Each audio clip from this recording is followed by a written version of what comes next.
Ma folie be au bella gueule, camarade. Je vais faire la question de poser jeunesse, hein, parce qu'il est temps, franchement. Je vais faire qu'à donc quoi. Est-ce que Amen tara bolom na réseaux sociaux sans fait. Amen tara bolom na Mali kono ani Mali koka. Est-ce que ni jeunesse continue na te? Est-ce que Mali be jowa? Est-ce que Mali be ke ansakoi? Ameka la nyini munyini Mali koina. Est-ce que Mali be seka ke oewa? Ambe kalamuna ko ambe fa mara ke ko jugu moro ko ambe olu kele. Gouvernement muban kuna na te ka Malidenw ka nyetara ko ke a sebe kambu kele. Mais on yere be sira mun kan réseaux sociaux sans fait. On yɛrɛ bɛ ka ɲɔgɔn burujali minnu kɛ ani ka ɲɔgɔn kɔnyali minnu kɛ anw yɛrɛ bɛ ka ɲɔgɔn tɔgɔ tiɲɛni minnu kɛ anw bɛ ka ɲɔgɔn masa nenini minnu kɛ ka ɲɔgɔn fa neni ka ɲɔgɔn ba neni ka Facebook kɛ fa nenibugu ye k'an ka Malijɔ yɛlɛma ka kɛ ba nenibugu ye est-ce que ni anw continue na ten anw ka laɲini mun anw bɛ ka a ɲini Ala fɛ est-ce que o bɛ sabati wa anw bɛ ka ni cɛkɔrɔba minnu neni est-ce que ninnu ka ko kɛtaw ma wusa ni anw ta ye wa est-ce que Mali kanu bɛ anw dusukun na ka tɛmɛ ninnu kan wa est-ce que ninnu b'u sigi est-ce que ninnu tun bɛ ɲɔgɔn masaw de tan wa ni Mali ne ka di anw ye mun de la an tɛ ɲɔgɔn masa to yen mun de la an tɛ ɲɔgɔn to yen ka ɲɔgɔn ye ka ɲɔgɔn to yen nɔ an ka faso jɔ wa ni faso jɔ ko nana mun de la an tɛ se ka jɛ ka kɛ kelen ka faso jɔ ɲɔgɔn fɛ ni dɔ bɔra bi sini dɔ bɛ taa o tigi kɔ kari mun de la an tɛ se k'o dabila an ka fara ɲɔgɔn kan an ka jamana in jɔ. N'a fɔra k'an ka fara ɲɔgɔn kan o kɔrɔ tɛ ko an ka taa si dɔ fɛ yen ou bien k'an ka taa te min dɔ fɛ yen ou bien k'an ka taa fɛn dɔ kɛ dɔ fɛ yen non ni mun t'i ɲɛ sira la i da bɔ la i k'o to yen nɔ ni fɛn mun tɛ faso jɔ ko ye kana na n'a ye an mago bɛ faso jɔ kumaw de la an mago bɛ faso ka ɲɛtaga baaraw de la mais n'an sigilen don ɲɔgɔn juguya la tan ni anw sigilen don ɲɔgɔn tɔgɔ tiɲɛ na. Ka ɲɔgɔn mangoya ka ɲɔgɔn buruja est-ce que anw ka ni ɲɔgɔn buruja de bɛna faso in jɔ wa est-ce que Mali solution ye ɲɔgɔn burujali ye wa est-ce que Mali solution ye ɲɔgɔn tɔgɔ tiɲɛ ye wa mun de la mɔgɔ si tɛ se ka bɔ k'i da sago fɔ k'a sɔrɔ dɔ ma bɔ i kama anw bɛ ka liberté d'expression mun kɛlɛ kɛ an yɛrɛ bɛ ka o ko lawaleya tuguni anw ma kɛ dictateur ye wa an bɛ k'a fɔ ko mɔgɔw k'an to yen an k'an da sago fɔ mun de la an tɛ se ka mɔgɔ wɛrɛ to yen o fana k'a da sago fɔ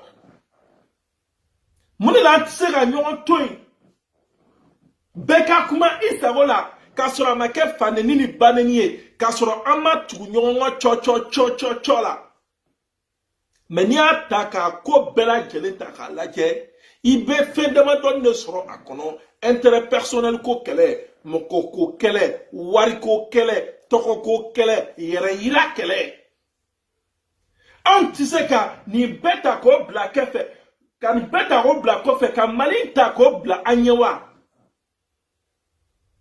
non o tɛ dɛ bɛɛ ni hakilina de bɛ i sigi i ka telefɔni kɔfɛ ka Mali ne ta ka o birifini ta k'o biri i kan k'i sigi mɔgɔw ɲɛkɔrɔ k'a yira tout comme si e ye Maliden ɲuman ye walima Mali kanu de bɛ e dusukun kɔnɔ walima fanga marako jugu mun bɛ yen nɔ e bɛ ka o de kɛlɛ k'a sɔrɔ e y'i ta b'i yɛrɛ kɔnɔ e ŋaniya b'i yɛrɛ kɔnɔ mais Ala ka Maliden bɛɛ ŋaniya segin i yɛrɛ ma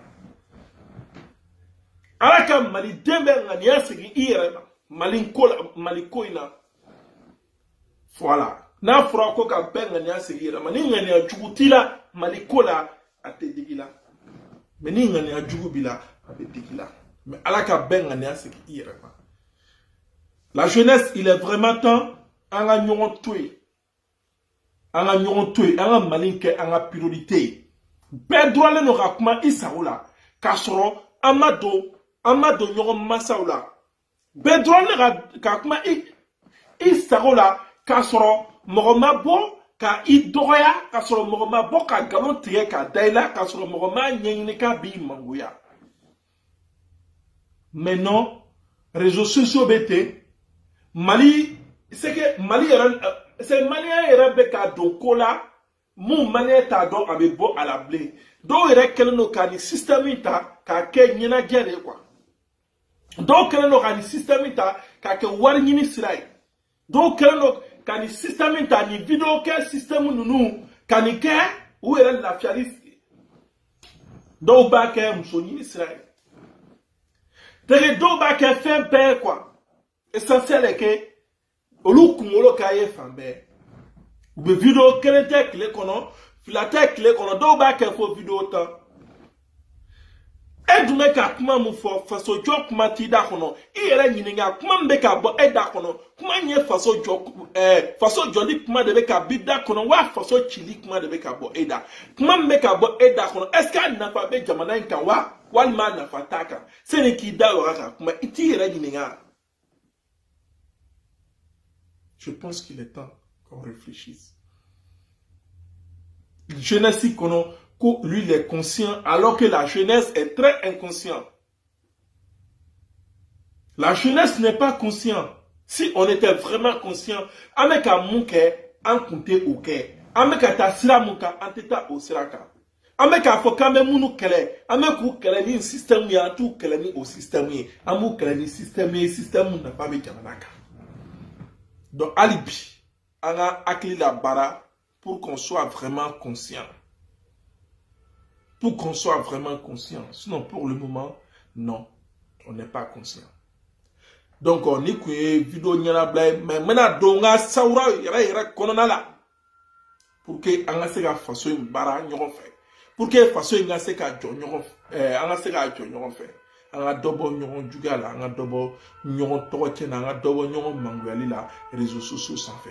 Et bah, il sait qu'à deux mangouya. Et du yara mamandi. Je pense que ce n'est pas ça la solution pour faire avancer le Mali.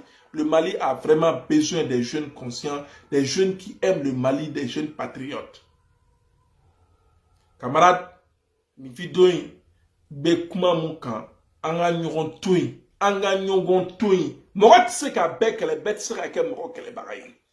Moro do be tse ku kele. Antise ka bekele wa betsera ke ankele bagaye moko munyo olube o gouvernement de ye ankele bagaye ankanga olu de kele opposition ne ankele bagaye ankanga olu de kele sabula opposition blali no ka gouvernement suivre na ma suivre ameki du uma ni gouvernement finalement ka baraketa ka ameki du uma. Donc nous on s'en fout, ce n'est pas que on ne be nyon kele ou bien on ne be plan nyona. Vraiment, faisons face à la réalité des choses et en gagnant tout. Malin kama, malin kaseka jo. Sinon, ne nyebe muna, nebe kasera munye. Malin domina nyon keli bon. Mali kono ou bien Mali koka. A comme na laba kake affrontement. Ala kan kishi oma. Ala kan kishi oma. Merci, merci, pick up.